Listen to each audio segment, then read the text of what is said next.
Hey guys, welcome back to today's video. Today is Tuesday, August 25th, 2020, and today we need to talk about Donald Trump's pathway moving forward with 70 days till the general election.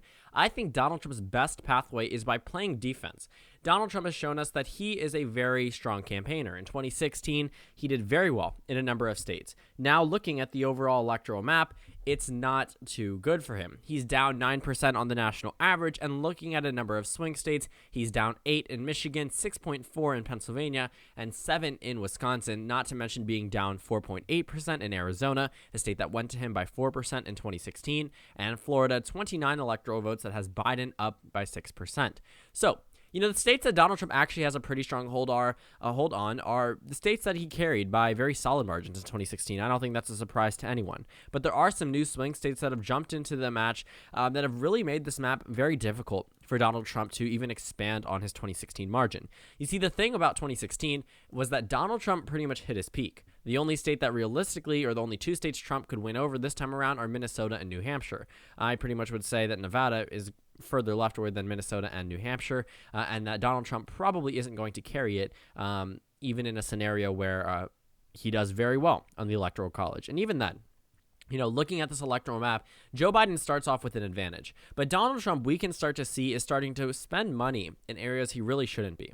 Now, I understand that there are some things coming out that's conflicting from statewide GOPs. New York, some Republicans are saying, is somehow in play. There are a number of other states that Republicans truly think they have a shot at. Realistically, they don't. Donald Trump is not going to expand off his 2016 margin, and if we look at this electoral map, you're going to see why. I mean, Donald Trump pretty much hit his peak in 2016. He carried every single swing state practically. I mean, Arizona, Texas, Georgia, Florida, North Carolina, Ohio, Iowa, Nebraska second, Maine second, Wisconsin, Michigan, Pennsylvania, ran up the margin. I mean, he did very well in 2016, which is exactly why he won't do better in 2020. He pretty much hit every single swing state because now he's down 8 in Michigan. He's down 7.6 in Pennsylvania, practically 8%. He's down in Wisconsin by 6%. Looking around the map, I mean, he's down 6 in Florida. He's down 5 in Arizona. So even with these states, taking away all the states that Trump could possibly spend money in terms of flipping the state, or at least wasting money in, Biden still wins the election. That's just based off the states that he's currently leading in without the Clinton states from 2016 that were competitive. But, for Donald Trump, I mean, he's starting to spend money in states that he really should not be spending a single dollar in.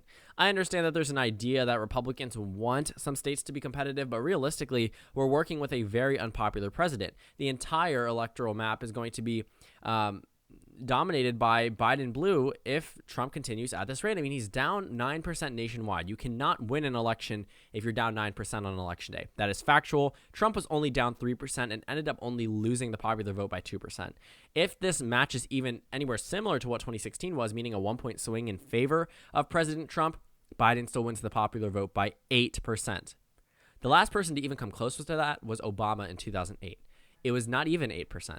Even if we swing it by 2016 to now, or 2016 polls versus 2016 actual, Biden gets the largest national vote victory, larger than Obama 2008, larger than Obama 2012, larger than Clinton 2016, larger than Bush 2004, larger than Bush 2000. Looking at all of the recent elections, every single election since 2000 will have been, trounced by this Biden lead against a very unpopular president. So as we look at the national numbers, a lot of states are starting to reflect this 9-point lead for Vice President Biden. And this is exactly why Trump needs to play offense. He's starting to target states such as New Mexico, starting to spend money in, D.C., Virginia area, start to spend money, which I think would be smart in North Carolina. He is spending money here. He's spending money in Georgia. He's spending money in Ohio. And he's playing defense for the most part.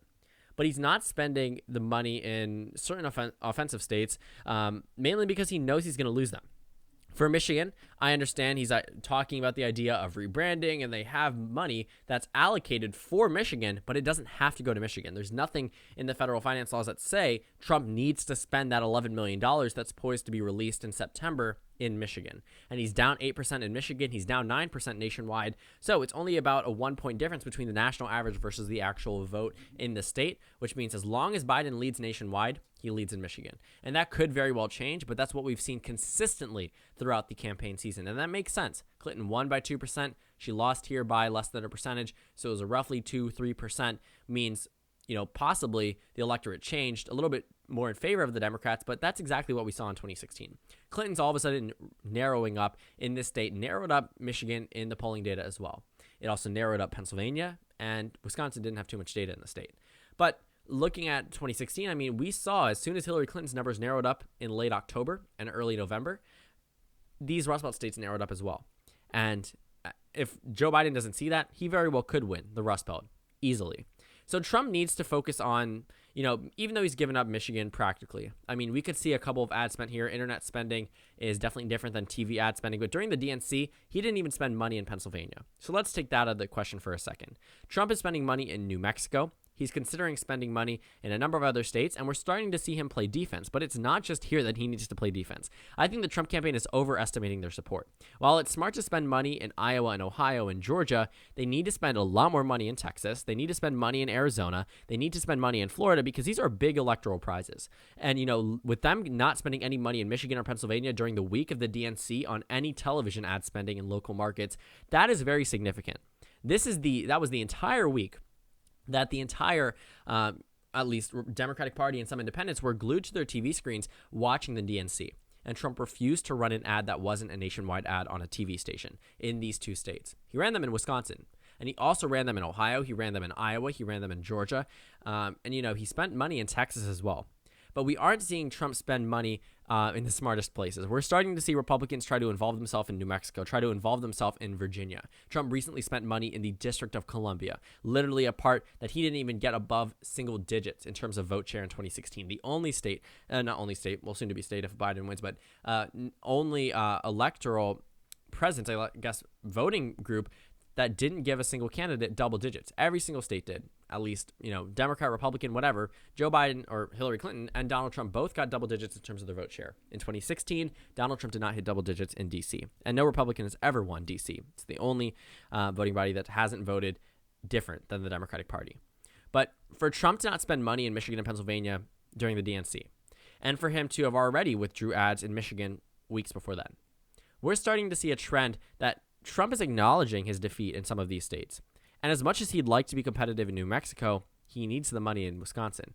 As much as he'd like to be competitive in Colorado, he needs the money in North Carolina.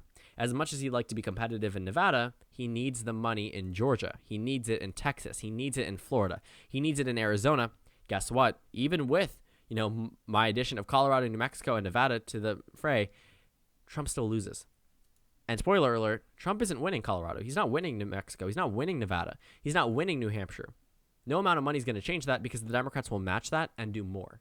Because Joe Biden is out fundraising Donald Trump consistently, and the Democrats actually know where to spend the money this time. In June 2016, the Democratic Party allocated over $120 million to TV ad spending.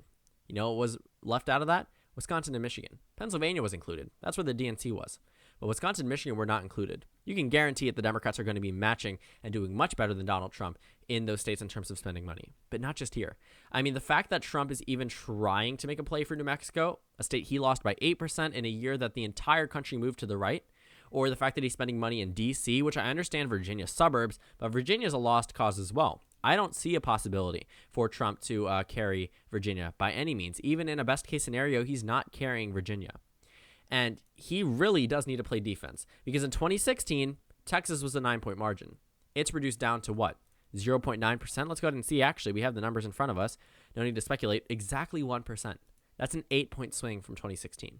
Arizona, 4.8% lead for Joe Biden. That was carried by Donald Trump by 3.5%. 8-point swing. Taking a look at, other states, Georgia, 6 points for Trump in 2016. Trump leads by 0.3%. A 6-point swing. Let's take another state, Florida. A 1.2% margin of victory for Trump in 2016. A 6-point lead for Joe Biden. A 7-point swing from 2016. So nationwide, we're seeing 6, 7 point, sometimes 8-point swings from 2016. What accounts for that? the 6, 7, 8-point swing we're seeing on the national average. Based off the 2016 results, this is a 7-point swing, and we're seeing that being reflected in a number of these states. Trump needs to spend money here. Forget about New Mexico. It's gone. Forget about Colorado. For the GOP in the Senate race, forget about that especially. In Nevada, that's gone as well. New Hampshire, I would say it's gone. Minnesota, I could see that he would spend money there if Trump does much better in the Rust Belt than we expect. Minnesota could be closer, but at this point, I would say his money would be much better spent in other states. In Virginia, don't waste your money there. I mean, if I was running the Trump campaign, you would need to play offense right now because you're underwater, not underwater, but comparing it to 2016, you practically are in Texas. You definitely are in Arizona. You are practically in Georgia. You definitely are in Florida. You definitely are in North Carolina. You are in Ohio, and you almost are in Iowa. And these are all states Trump won by larger than a percentage point. So these states were not as close as the Rust Belt, and Trump has already given up on Michigan and Pennsylvania during prime time week. He could very well spend last-minute ads in October, but if Biden's still up 8% on Election Day, it's a done deal. It's a done deal nationwide as well. So Trump needs to play offense. He's not doing it right now necessarily. He's covering, 5 states out of the 9 he needs to carry in order to even be remotely competitive. And even then, he's still probably not going to win most of the states that he's targeting on the Democratic side. I mean, I could not see a possibility where Biden loses Colorado or Biden loses New Mexico or Virginia. And Trump's going to spend money there regardless, just because, the Trump campaign hopes these races will be competitive, but they won't be. Trump has not gained on his 2016 support. His only hope is to retain the small slivers and margins that he got in 2016 over Hillary Clinton. So thank you guys so much for watching this video. Make sure to comment down suggestions below. Subscribe on the left if you haven't already, and check out the Instagram and Twitter. At the bottom left of the screen, there's also a Discord link for you to go ahead and join. On the screen, there's a video you can watch and then a playlist for my 2020 election predictions. Again, thank you guys so much for watching this video, and I will see you all tomorrow.